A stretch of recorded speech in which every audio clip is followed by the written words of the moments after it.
오늘 누가복음 5장에 있는 말씀은 이제 예수님께서 이제 사역을 하시면서 병든 자를 고치시고 이제 하나님 나라를 선포하면서 이제 공생의 과정을 이제 들어가시는 걸 봅니다. 그런데 예수님도 광야의 40일을 지나고 나서 자기 고향에서 이렇게 가르치시는데 고향 사람들이 받아들이지 않고 이제 배척합니다. 그래서 이제 바닷가로 가셔서 제자들을 부르시는 과정이 나옵니다. 그래서 이제 예수님이 이제 그 온갖 병자를 고치시고 하다 보니까 사람들이 인산인해를 이루어서 이렇게 찾아옵니다. 그래서 예수님께서 오신 목적이 뭐냐? 나는 복음을 전하기 위해서 이 땅에 왔다. 이렇게 말씀하시고 나서 사람들이 너무 많이 몰려오니까 이제 바닷가로 갔습니다. 무리가 몰려와서 하나님의 말씀을 들을새 예수는 게네사렛 호숫가에 서서, 여기서 게네사렛 호숫가라고 했는데 이게 갈릴리 바다라고 얘기합니다. 그런데 갈릴리 바다라고도 표현하고 또 그 구약 시대는 긴네렛 바다라고도 얘기를 했고요. 긴네롯 바다라고도 얘기했고 긴네롯 호수라고도 얘기하고 디베랴라고도 얘기를 했습니다. 그래서 원래 여기 바다라고 표현하면 짠물인데 여기는 민물입니다. 그래서 여기에서 이제 고기를 많이 잡고 이랬는데 실제로 이 호숫가에 가니까 배들이 이렇게 떠 있어요. 떠는데 끝이 안 보여요. 굉장히 넓습니다.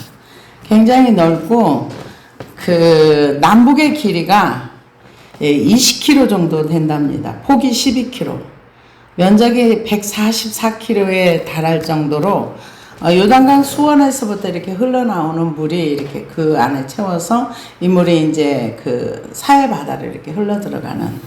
근데 그 굉장히 물도 맑고 깨끗합니다. 고기도 많이 살고요. 그런데 이제 여기에서 원래 우리가 잘 알고 있는 대로 우리가 성경을 보면은 예수님께서 제자들은 따로 부르셨어요. 병자들은 그냥 고쳐주셨어요. 그러니까 부르시는 제자들은 어떤 사람들이었나? 자기 직장에서 성실하게 일하던 사람. 탱자탱자 놀고 뭐 이게 아니라 자기가 맡겨진 일에 어떤 일이 됐든 성실하게 일하는 사람들을 부르셨어요. 그래서 이제 배 좀 쓰자고 하는 거죠. 그래서 말씀을 들을 때 예수는 게네사렛 호숫가에 서서 호숫가에 배 두 척이 있는 것을 보시니 어부들은 배에서 나와서 그물을 씻는지라. 예수께서 한 배에 오르시니 그 배는 시몬의 배라. 그러니까는 이 밤새도록 고기를 잡다가 고기를 한 마리도 못 잡았나 봐요. 그래서 이제 그물을 이제 털고 이제 씻는 거죠. 그러는데 배를 좀 쓰자고 한 거죠. 근데 이 지역이 이렇게 많은 군중을 향해서 이렇게 설교를 할 때 이렇게 바람이 이쪽에서 이렇게 불어가면은 마이크가 필요 없을 정도로 어떤 지형을 잘 이용했다 이런 얘기를 전에 들었던 기억이 있습니다. 그래서 배에 올라가셔서 육지에서 조금 떼기를 청하시고 앉으사 배에서 무리를 가르치시더니, 그러니까 배가 좀 높잖아요. 사람들은 바닷가에 쫙 있고 거기에서 이제 가르쳤어요. 그 가르침이 아마 천국 복음이 아니었을까 이렇게 생각을 합니다. 말씀을 마치시고 시몬에게 이르시되 깊은 데로 가서 그물을 내려라. 깊은 데로 가서 그물을 내려 고기를 잡으라. 이게 그 예수님은 목수시잖아요. 인간적으로 보면 목수시고 베드로는 어부고, 그러면 전문가가 누굽니까? 베드로가 전문가죠. 근데 전문가 앞에서, 한마디로 말해서 아주 베테랑인 그 전문가 앞에서 목수인 예수님이 깊은 데 가서 그물을 내려라. 그렇게 얘기를 하니까 시몬이 대답하여 이르되 선생님 우리들이 밤이 새도록 수고하였을 때 잡은 것이 없지만은 말씀에 의지하여 내가 그물을 내리리다. 그러니까는 이제 예수님의 말씀을 가르치시는 걸 들었어요. 듣고 났는데 그걸 잡은 것이 밤새도록 수고해서 없는데 내가 예수님이 가르쳐 주신 그 말씀에 의지해서 한마디로 하면 내가 순종하겠습니다. 내가 그물을 내리리다. 근데 성경에 보면은 그 순종하면은 역사가 일어나요. 어디에나 순종은 기적이 따라옵니다. 우리가 잘 알고 있는 대로 아브라함의 순종이 여호와 이레를 낳았어요. 그리고 그 통과되는 축복이 있습니다. 그래서 성경에서는 순종을 하고 나면 꼭 기적이 일어나고 표적이 일어나요. 여기에서 지금 내가 지금 이성과 논리와 상식으로는 아니지만은 예수님이 조금 전에 가르쳐 주신 그 말씀에 의지해서 그물을 내리라고 하니까 제가 순종하겠습니다. 말씀에 의지하여 그물을 내리리다. 그렇게 얘기를 합니다. 그렇게 하니 고기가 잡은 것이 심히 많아 그물이 찢어지는지라. 예수님 뱃삭 단단히 주셨죠. 잠깐 쓰시고 나서 고기가 너무 많아서 그물이 찢어질 정도로 이렇게 채웠습니다. 이게 이 고기 잡는 사람들은요 대부분 밤에 고기를 잡는답니다. 밤에 고기를 잡고 낮에는 고기를 안 잡는데요. 근데 예수님은 어떤 자연 법칙을 거스리는 거죠. 그리고 깊은 데는 고기들이 안 산답니다. 대부분 얕은 물에 고기들이 많이 산대요. 근데 그 고기 잡으면 재밌을 것 같아요. 전에 한번 저희가 독고도를 갔던 기억이 있는데 그냥 그 물 이렇게 있는데 고기들이 막 이렇게 뛰니까 아이고 그 뜰채로 갔다 이렇게 떠도 되겠다 싶을 정도로 얕은 물에 고기들이 많더라고요. 근데 깊은 물에는 원래 고기들이 안 산답니다. 근데 자기 이성과 논리와 상식을 가지고 주님을 따라가기 어려워요. 여기에서 어부의 모든 상식과 이성을 내려놓고 이건 아니지만은 내가 하나님 예수님 말씀하신 것에 의지해서 내가 순종하겠습니다. 그렇게 하고 났더니 진짜로 고기가 많이 잡힌 거예요. 그래서 너무 많이 잡혀가지고 그물이 찢어졌습니다. 이에 다른 배에 있는 동무들에게 손짓하여 와서 도와달라 하니 그들이 와서 두 배의 채움에 잠기게 되었더라. 얼마나 많이 잡았으면 배가 잠길 정도로 고기가 많이 있었던 거예요.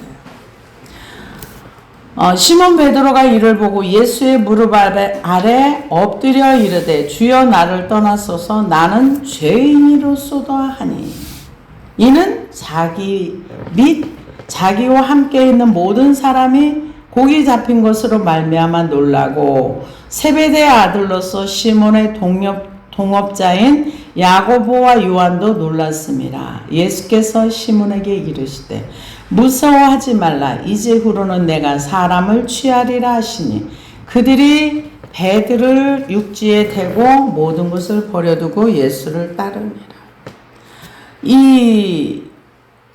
그 고기 잡힌 거를 보고 나서 예수의 무릎 앞에 무릎을 꿇고 나서 엎드려서 이거는 그냥 완전히 엎드려진 거예요. 그 예수님 앞에. 그러면서 제일 먼저 하는 고백이 뭐냐? 주여 나는 죄인이었습니다. 우리가 구원이라고 하는 거는 죄로부터 구원이에요. 근데 오늘 현실 세계 속에서는 죄가 뭔지 모르는데 구원받았다고 얘기해요. 하나님 말씀과 무관한데 가나안 성도가 돼도 구원받았다고 말해요. 이거는 굉장히 잘못된 겁니다. 그래서 이 예수님의 제자를 부르실 때에는 하나님이 원하시는 자들을 부르세요. 우리가 지금 이 자리에 있고 우리가 하나님을 믿는 건 하나님 부르셨기 때문에 온 겁니다. 마가복음 3장 13절에서 19절을 보니까 또 산에 오르사 자기의 원하는 자들을 부르시니 나온지라. 이에 12를 세우셨으니 이는 자기와 함께 있게 하시고 또 보내사 전도도 하며 귀신을 내어 쫓는 권세도 있게 하려 하심이로라. 이 12를 세우셨으니 시몬에게는 베드로란 이름을 더하셨고 또 세베대의 아들 야고보와 야고보의 형제 요한이니 이 둘에게는 보아너게 곧 우레의 아들이란 이름을 더하셨으며 또 안드레와 빌립과 바들로메와 마테와 도마와 알페오 아들 야고보와 및 다데오와 가나안인 시몬이며 또 가룟 유다니 이는 예수를 판자라. 하나님께서 그냥 부르심에는 이유가 없는 거예요. 그냥 아멘하고 따라가는 거예요. 이 제자들이 아니요 제가요 이게 지금 고기도 잡았으니까 이게 시장에도 팔아야 되고 돈도 좀 벌어가지고 저는 돈으로 하나님 앞에 드릴게요. 하나님은 우리에게 돈을 원하는 것이 아닙니다. 그 사람의 마음을 원하는 거지. 근데 나는 죄인이로소이다 고백하고 나서 너무 놀랐어요. 제자들이. 그런데 예수님께서 나를 따르라 이렇게 얘기를 하니까 그러면서 뭐라고 얘기합니까? 무서워하지 말라 이제 이후로는 네가 사람을 취하리라 하시니 되게 무서워했던 것 같아요. 근데 그 얘기를 듣자마자 그들이 배들을 육지에 대고 모든 것을 버려두고 예수를 따르니라. 예수님을 따라가는데 모든 것을 버리고 따라가는 거예요. 예수께서 한 동네에 계실 때에 온몸에 나병 들린 사람이 있어 예수를 보고 엎드려 구하여 이르되 주여 원하시면 나를 깨끗하게 하실 수 있나이다 하니 예수께서 손을 대시어 그에게 대시며 이르시되 내가 원하노니 깨끗함을 받으라 하신대 나병이 곧 떠나니라. 원래는 이 나병 환자에게 손대면 안 되는 거예요. 부정을 타서 손대면 안 되는 거예요. 근데 하나님께서 손을 대시고 안식일에도 병을 고치면 안 되는 거예요. 근데 고쳐주시고 하나님께서 치유자라는 것을 보여주시는 그런 부분이라고 볼 수가 있습니다. 그래서 이 사람들은 원래 격리되어 있어야 되는데 하나님께서 금지된 행동을 손수 만지시면서 고통받는 사람들의 아픔을 함께 해주시는 그 질병이 고통이 얼마나 크다는 것을 인식하고 근데 여기 이 환자들을 치료하는 거 보면 본인이 원하는 대로 말해주세요. 이분이 뭐라 그래? 나병 환자가 뭐라 그래? 주여 주께서 원하시면 자기가 원하는 건지 왜 예수님한테 원한다 그래요? 자기가 깨끗함을 받고 싶은 거지. 근데 사람들은 꼭 내가 받고 싶은 걸 딴 사람 입을 빌려서 말하게 만들어요. 그래서 뭐라고 얘기합니까? 주여 원하시면 나를 깨끗하게 하실 수 있나이다.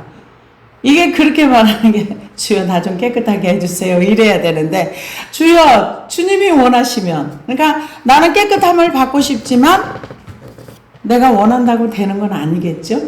주님이 원하시면 저는 깨끗함을 받을 수 있습니다. 이런 신앙의 고백이라고도 볼 수가 있습니다.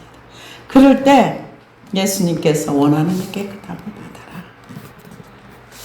이 말대로 그래서 우리가 어떤 언어를 쓰느냐가 되게 중요합니다. 정확한 언어를 쓰는 거 되게 중요해요. 특별히 하나님 앞에는 더 그렇습니다. 그래서 원하노니 깨끗함을 받으라 하신데 나병이 곧 떠나니라. 예수께서 그를 경고하시되 아무에게도 이르지 말고 가서 제사장에게 내 몸을 보이고 또 내가 깨끗하게 됨으로 인하여 모세가 명한 대로 예물을 드려 그에게 입증하라 하셨더니 원래 제사장에게 예물을 드리고 제사장이 깨끗하다 이렇게 선고를 해줘야 이 사람이 사회생활을 할 수가 있습니다. 레위기 4장에 규정된 의식을 따른 것입니다. 여기에서는 예수님이 나병 환자를 고친 거는 나는 메시아야. 구약에 예언된 대로 내가 나병 환자도 고치고 앞으로 이제 눈을 뜨거나 이런 환자들을 고친다는 거가 구약에 예언된 대로 그대로 지금 나는 이것을 성취하고 있어. 이것을 말씀해 주는 것도 있습니다. 그런데 사람들은 눈이 가려워지면은 그거를 못 보는 거죠. 그래서 이분은 이제 깨끗함을 받았기 때문에 일상생활이 되는 거죠. 이 원래 이 나병은 고침받기가 어려운 병이에요. 지금 우리나라에서도 아마 이 그 한센시 병이라고 하는데 이거는 국가에서 아마 치료해주는 병일 겁니다. 근데 옛날에는 이거 불치병으로 그렇게 알고 있었어요. 아마 지금은 치료가 되는 건지 정확하게는 잘 모르겠습니다. 그래서 예수의 소문이 더욱 퍼짐에 수많은 무리가 말씀도 듣고 자기 병도 고침을 받고자 하여 모여오되 예수는 물러가사 한적한 곳에서 기도하시니라. 그러니까 사람들이 예수님에게 오는 목적은 병을 낫기 위해서 온 거지 예수님을 알고 싶거나 예수님을 만나고 싶은 것보다 자기 목적을 위해서 다 오는 거예요. 여러분 이제 누가복음 전체에 보면은 수많은 사람들이 예수님께 왔지만 예수님이 메시아임을 알고 싶어하는 사람은 하나도 없어요. 그리고 다들 목적이 뭐냐? 병 낫고 먹는 문제 해결하고 내 육신의 안일의 문제, 내 육신의 어떤 이 문제를 해결하기 위한 그런 부분에서 예수님을 찾지 자기 영혼을 위하거나 이런 쪽에는 전혀 관심이 없습니다. 그리고 이제 나병 환자를 고쳐줬습니다. 그러고 나니까 사람들이 엄청나게 몰려오는 거죠. 몰려왔을 때 예수님은 그들 속에 무리 속에 있는 것이 아니라 시간을 내서 한적한 곳에 가서 끊임없이 기도하셨던 것을 볼 수 있어요. 그래서 하루는 가르치실 때에 그러니까 예수님은 병 고쳐주고 가르쳐주고 이 두 가지를 하셨던 거죠. 가르치실 때 갈릴리 각 마을과 유대와 예루살렘에서 온 바리새인과 율법 교사들이 앉았는데 병을 고치는 고치는 주의 능력이 예수와 함께 하더라. 그러니까 병 고치는 능력이 예수님과 함께 했다는 게 권능이라고도 이렇게 말할 수 있는데 그 병을 고치는 능력이 근데 이 누가복음에 보거나 마태복음에 보면은 바리새인들과 서기관들의 목적은 뭐냐면 어떻게든지 예수님을 흠잡아서 죽이려고 하고 일반 백성들은 무엇을 원하는 어떻게든지 예수님을 통해서 자기의 질병이 낫고 자기의 인생의 문제가 해결하고자 그러니까 이 몸이 병이 들면은요 돈도 필요 없고 뭐 명예도 필요 없고 다 필요 없어요. 오직 병 낫는 거 그거 하나밖에. 왜? 질병 속에 매몰돼 버리거든요. 저도 이번에 이제 기도를 하면서 과거의 옛날 거를 이렇게 기도를 하다 보니까 힘든 것에 딱 이렇게 잡혀버리니까 아무것도 안 보이는 거예요. 그때는 그러니까 하나님이 옆에 있는데도 하나님을 인정하지 않고 오직 나의 힘듦에 매몰돼 버리니까 아무것도 보이지 않아요. 하나님을 인정하지도 않아요. 은혜가 없는 것도 아니야. 은혜는 하나님께서 풍성하게 주셔도 나의 그 세계 속에 완전히 매몰돼 버리면 하나님을 볼 수가 없어요. 그러니까 이 환자들도 지금 예수님의 하나님이신데도 불구하고 자기 질병을 치료하는데 매몰돼 가지고 예수님한테 얻고 싶은 거는 병 낫는 거 외에는 어떤 관심도 없었던 거예요. 그러니까 하나님의 아들이 눈앞에 있어도 이거를 알아볼 수 있는 눈이 없는 거죠.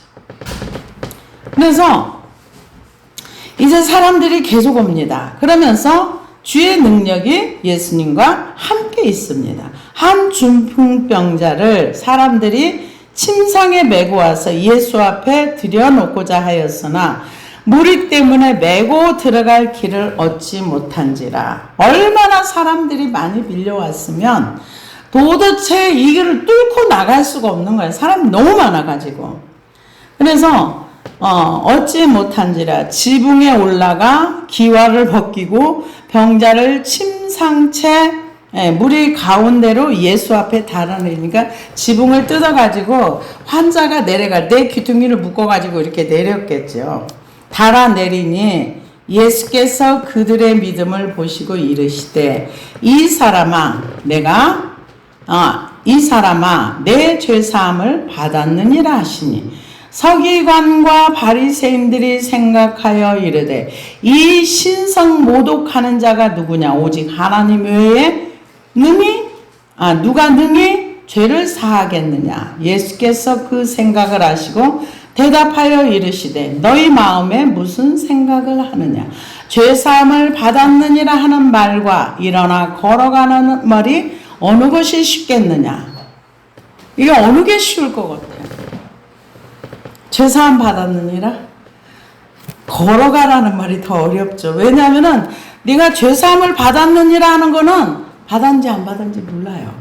근데 걸어가라는 거는 나타나야 되잖아요. 근데 둘 다 어려운 얘기예요. 사실은 내 죄사함을 받았느니라 죄사함 안 받았는데 받았다면 완전 사기꾼이 되잖아요. 근데 일어나 걸어가라는 어떻게 되는 거예요? 이게 표적이잖아요. 지금 중풍병자가 누워서 일어날 수가 없는 사람인데 일어나 걸어가라 내 죄사함 받아. 둘 다 어려운 얘기예요. 근데 더 어려운 게 죄사함 받았다는 얘기보다 일어나 걸어가라는 말이 더 어려웠을 것 같아요. 왜냐면은 예수님이 너 일어나 걸어가라 이렇게 얘기했는데 안 일어나죠. 안 일어나죠. 그러면은 예수님은 그 자리에서 저런 사기꾼 하면서 돌을 맞지요. 근데 이 사람들은 지금 일어나 걸어가는 표적이 중요한 게 아니라 뭐가 중요한 거야? 네가 감히 하나님밖에 할 수 없는 거를 네가 지금 죄사함 받았다고 말해? 표적이 눈에 안 들어오는 거야. 그러니까 한 가지에 눈이 멀어버리면 봐야 할 걸 못 봐요. 우리가 어딘가에 필이 딱 꽂혀버리면 진짜 봐야 할 거를 못 본다는 얘기예요. 지금 바리새인과 서기관들은 중풍병자 일어나 걸어가는 건 중요하지 않아. 이건 자기네들도 할 수 없고 누구도 할 수 없는 일인데 예수님이 일어나 걸어가라 하니까 자기가 일어나서 자리를 들고 걸어가는 거예요. 근데 내 죄사함을 받았느니라. 이거는 참담한 거예요. 이거는 있을 수 없는 말을 예수가 감히 목수의 아들이 어떻게 하나님밖에 할 수 없는 거를 네가 해 하면서 여기에 필이 딱 꽂혀버리니까 예수님의 어떤 것도 보이지 않는 거죠. 아까도 제가 말씀을 드렸지만 하나님이 옆에 있어도 하나님의 은혜가 풍성하게 내 옆에 있어도 내가 어딘가에 딱 꽂혀 있으면 안 보여요. 그거만 보입니다. 바리새인들 눈에는 지금 죄사함을 받았느니라 이 말에 딱 꽂혀가지고 예수님이 표적을 행하시고 기적을 행하시고 문둥병자를 치유하시고 수많은 기적을 행하시는 거에 대한 관심도 없어. 어떤 사람도 이렇게 많은 병자를 고친 적이 없는데 관심도 없어. 오직 저가 하는 말이 지금 하나님 말씀에 입에된다 이거예요. 그러니까 예수님께서 뭐라 그래요? 너희 마음에 무슨 생각을 하느냐. 내 죄사함을 받았느니라 하는 말과 일어나 걸어가라는 말이 어느 것이 쉽겠느냐. 둘 다 어려운 얘기죠. 걸어가라는 말도 어렵고 죄사함을 받았느니라는 둘 다 어렵죠. 그러나 인자가 땅에서 죄를 사하는 권세가 있는 줄을 너희로 알게 하리라 하시고 중풍병자에게 말씀하시되 내가 내게 이르노니 일어나 내 침상을 가지고 집으로 가라 하시매 그 사람이 그들 앞에서 곧 일어나 그 누웠던 것을 가지고 하나님께 영광을 돌리며 자기 집으로 돌아가니 모든 사람이 놀라 하나님께 영광을 돌리며 심히 두려워하여 이르되 오늘 우리가 놀라운 일을 보았다 하니라. 놀라운 일이죠. 지금 중풍병자가 일어나서 걸어간다는 건 상상할 수 없는 이게 지금 2000년 전 얘기예요. 지금 같으면은 또 과학 기술로 의학으로 이게 뭐 어느 정도는 지금 근데 아직도 지금 이 파킨슨스 병이나 중풍은 못 고쳐요. 예, 혈관 터져가지고 한쪽으로 마비 와서 걷지 못하는 건 지금도 고치지 못합니다. 근데 2000년 전, 2000 몇백 년 전 예수님이 오셨을 당시에 말 한마디에 일어나 걸어가라 그러는데 그 자리에서 일어나 걸어간다는 거는 어마무시한 기적인 거죠. 근데 기적이 눈앞에 일어나도 그러니까 주변 사람들은 하나님께 영광을 돌리는데 바리새인과 서기관들은 안에서 부글부글하는 거예요. 저 예수가 누구길래 감히 하나님처럼 말을 해? 소화할 수 없는 거죠. 그러니까 많은 사람들은 하나님께 영광을 돌렸어요. 뭐 때문에? 질병이 나은 것 때문에. 그 후에 예수께서 나가사 레이라 하는 세리가 세관에 앉아 있는 것을 보시고 나를 따르라 하시니 그가 그 모든 것을 버리고 일어났다느니라. 이게 하나님의 능력입니다. 누구도 거역할 수 없는 거죠. 우리가 잘 알고 있는 헬리그루버 목사님, 미국 나사에서 근무하는데 하나님께 찾아오셔. 너 나 따르라. 그러니까 들어가기도 어려운 그 장소, 그런데도 불구하고 일생을 누가 급여를 주는 것도 아님에도 불구하고 전 세계를 돌아다니면서 중보하고 걷고. 그런데 그분이 참 하나님을 만난 분들은 참 인격자이신 것 같아요. 왜냐면은 근데 하나님, 저는 예수님을 따를 수가 있어요. 근데 내 안에는 아무것도 몰라요. 하나님이 직접 말씀하세요.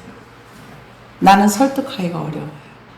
시간이 지나니까 하나님께서 그 사모님한테 직접 말씀하셔가지고 그 사모님이 가라 그래서 합의해서.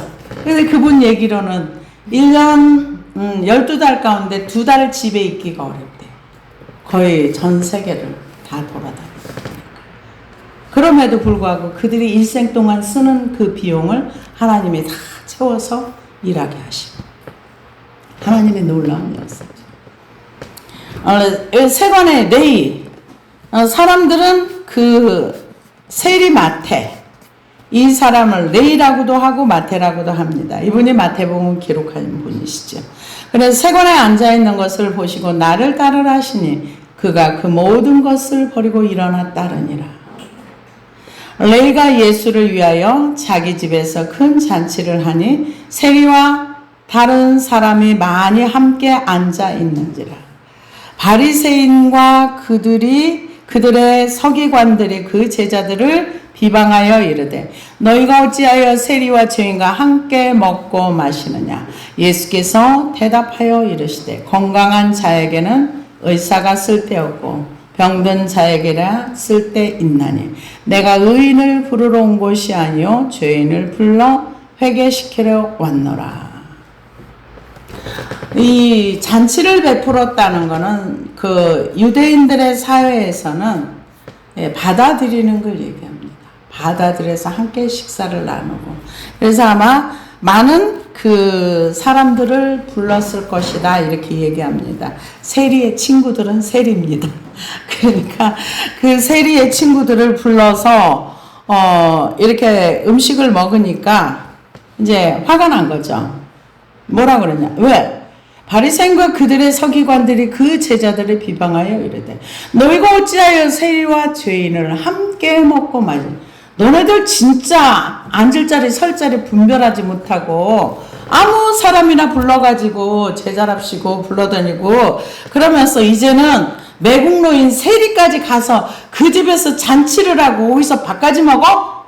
이러면서 이 바리새인들과 서기관들은 오로지 지금 예수님을 따라다니면서 이 사람이 지금 어떻게 행동하는가 여기에 초점이 맞춰져 있는 거예요. 메시아로 뭔가를 믿으려고 하는 거는 아예 안중에도 없고 그 세리는 이꼴 유대인들에겐 죄인이에요. 그리고 율법을 잘 지키는 사람들은 의인이고 율법 없이 사는 사람 무조건 죄인이에요. 그러니까 율법을 지키지 않는 사람은 무조건 죄인인데 근데 세리는 매국노니까 더 죄인인 거예요. 더 큰 죄인, 플러스 알파 죄인. 그렇다고 볼 수 있죠. 그래서 비방을 합니다. 그런데 예수님께서 뭐라 그래요? 건강한 자에게는 의사가 쓸데없고 병든 자에게야 쓸데있나니 내가 의인을 부르러 온 것이 아니요 죄인을 불러 회개시키려 왔노라. 그러니까 너네들이 죄인이라고 하는 이 세리들 회개시켜서 하늘 백성 만들려고 하는 거야. 그러니까 죄인이라는 거는 내가 죄인임을 인정할 때 우리가 하나님의 의를 입는 거예요. 그래서 우리가 회개할 때도 내가 죄인이라는 게 인정이 안 되면 그 회개는 별로 의미가 없습니다. 내가 죄를 인정할 때 하나님의 의가 나를 덮어주는 거죠. 그래서 그들이 예수께 말하되 요한의 제자는 자주 금식하며 기도하고 바리새인의 제자들도 또한 그리하되 당신의 제자들은 먹고 마시나이다. 이게 지금 이분들은 금식을 굉장히 자주 했답니다. 왜 그러냐면은 유대인들은 금식이 일반화되어 있는데요. 원래 유대 민족은 금식을 속죄일 7월 10일 날 하는데요. 아침부터 저녁까지 속죄일에 금식을 합니다. 레위기 16장 29절에 나와 있는데요. 이거를 히브리어로 네펫이라고 하는데 영혼을 괴롭게 하다 하여 율법으로 엄히 명한 것이었습니다. 그런데 이 외에도 유대인들이 금식을 자주 했어요. 어느 때 금식을 했느냐 하면은 재난을 당하였을 때, 국가적인 재난을 당하였을 때 금식하고, 병들었을 때 금식하고, 애곡할 때 금식하고, 회개할 때 금식하고, 위험이 임박할 때 금식하고, 재앙을 기념할 때나 기근을 당했을 때도 금식을 합니다. 그래서 유대민족이 바벨론 포로 당시 희생제사를 드릴 수 없었기 때문에 이 결과로 자신들에 당한 재앙에 대한 애도의 회개의 뜻으로 하나님의 구원을 요청하면서 금식을 했답니다. 그래서 예루살렘의 파멸과 관련해서 나흘을 했는데 성전이 불탄 날 5월 7일 열왕기하 25장 8절에서 9절 그달랴가 피살당한 날 7월 1일 열왕기하 25장 23절에서 25절 그 다음에 그 성전 함락일 그리고 그 외에도 바리새인들이 일주일에 2번씩 금식을 했습니다. 경건한 사람들은 금식을 더 자주 했어요. 근데 예수님은 이 지금 세리집에 가서 잔치하는데 거기서 죄인들과 먹고 마셔. 또 딴 데도 가서 이렇게 해. 그러니까 아니 유대인이 맞아? 아니 우리는 이렇게 자주 금식하고 요한의 제자들도 자주 금식하고 성전이 그래서 스가랴서에 보면은 우리가 금식을 더 하오리 까고 물어보잖아요. 성전이 파괴된 날, 뭐 한 날, 나라가 망한 날 이렇게 일주일에 몇 번 금식을 했는데 이러면서 얘기하잖아. 그러니까 이들은 굉장히 육적으로는 경건한 삶을 살려고 노력하는 사람들이에요. 그런데 요한의 제자들도 금식하고 하는데 왜 예수님의 제자들은 맨날 먹고 마시고 이러는 거야? 바리새인들이나 서기관들이 볼 때 예수님의 제자들이 소화가 안 되는 거야. 힘드는 거예요. 쳐다보는데. 왜 저러는 거야? 우리가 내 마음에 안 드는 사람 보면은 힘들잖아요. 왜 이 인생을 저렇게 살아? 이러면서. 그래서 그럴 때에 제자들은 먹고 마시나이다. 예수께서 그들에게 이르시되 혼인집 손님들이 신랑과 함께 있을 때에 너희가 그 손님으로 금식하게 할 수 있느냐. 그러나 그날에 이르러 그들이 신랑을 빼앗기리니 그날에는 금식할 것이니라. 예수님께서 이제 비유로 말씀을 해주신 거죠. 신랑은 이제 예수님 그 구약에서 신랑을 얘기할 때는 대부분 하나님과 이스라엘 백성을 얘기를 많이 했어요. 호세아서에 나는 이스라엘 너네 남편이야. 너희는 나의 아내야. 이 관계, 사랑의 관계를 얘기하는 거죠. 그러면서 그냥 엉뚱한 얘기를 하는 것 같아요. 이 바리새인들이 들을 때는, 아니 왜 너네 제자는 이렇게 먹고 마셔? 요한의 제자들 금식하고 바리새인들 다 금식하는데 왜 너네만 먹고 마셔? 뭐야 너네들? 이런 얘기를 하는데, 신랑이 있을 동안에 금식할 수 없어. 그러면서 그러나 그날에 이르러 그들이 신랑을 빼앗기리니 그날에는 금식할 것이니라. 또 비유하여 이르시되 새 옷에서 한 조각을 찢어 낡은 옷에 붙이는 자가 없나니 만일 그렇게 하면 새 옷을 찢을 뿐이요 또 새 옷은 찢은 조각이 낡은 것에 어울리지 아니하리라. 이거는 동물의 가죽으로 부대를 만들어서 여러 가지 액체를 이제 보관하는 가죽 그 부대를 얘기합니다. 그래서 머리를 이렇게 딱 잘라내고 거기다가 이제 다 이제 껍데기를 쫙 벗겨서 그거를 이제 가죽 부대로 이렇게 썼답니다. 그래서 그런데 지금 현재도 팔레스타인 유럽 남미에서는 지금까지도 이 방법을 쓴답니다. 뭐를 보관하는데. 그래서 털이 있는 쪽을 바깥쪽으로 하고 목 부분만 제외하고 모든 구멍을 꾸맨 다음에 가죽에서 기름기를 제거하고 일정 기간 손질하여 이것을 이제 자루로 이렇게 사용을 했답니다. 그런데 새 포도주는 새 부대, 이것은 원칙적으로 유대계 형식주의와 형식주의적 의식과 종교 체제로부터 생명이 넘치는 예수님과 함께 갈 수 없다는 얘기예요. 그러니까는 구약에 있는 이 사람들은 전부 틀에 묶여 있어 가지고 생명이 없는 의식적인 어떤 종교 생활이었지만 예수님의 말씀은 생명을 주는 말씀이기 때문에 헌 가죽 부대에다 새 것을 할 수가 없다. 이제 그것을 비유해서 얘기를 하신 겁니다. 그래서 또 새 옷에서 찢은 조각이 낡은 것에 어울리지 아니하리다. 새 포도주를 낡은 가죽 부대에 넣는 자가 없나니 만일 그렇게 하면 새 포도주가 부대를 터뜨려 포도주가 쏟아지고 부대도 못쓰게 되리라. 새 포도주는 새 부대에 넣어야 할 것이니라. 묵은 포도주를 마시고 새 것을 원하는 자가 없나니 이는 묵은 것이 좋다 함이니라. 묵은 것이 좋다는 것은 옛 것이 나쁘다는 것은 아니지만 옛 것도 좋지만은 예수님께서 새로운 생명을 주는 그 교훈이 훨씬 더 좋다. 이제 이런 부분이라고 볼 수가 있습니다. 그래서 복음은 묶이거나 매이지 않고 새 생명으로 예수님을 통해서 새 부대에 새로운 이런 말씀이 이렇게 성취되는 구약의 예언의 말씀이 구약에 이제 있는 지금 예수님께서 얘기하는 이 바리새인들과 서기관들은 구약에 묶여 있는 거죠. 근데 예수님은 이 땅에 이제 새로운 생명, 새 언약의 일꾼으로서 이 땅에 오셔서 사람들의 생명을 구원하기 위해서 오셨지만은 아까도 제가 말씀을 드렸지만 바리새인들은 예수님의 그 병자를 고치고 이거를 구약의 말씀과 대비해 가지고 이분이 메시아인가 이게 아니라 참나마도다.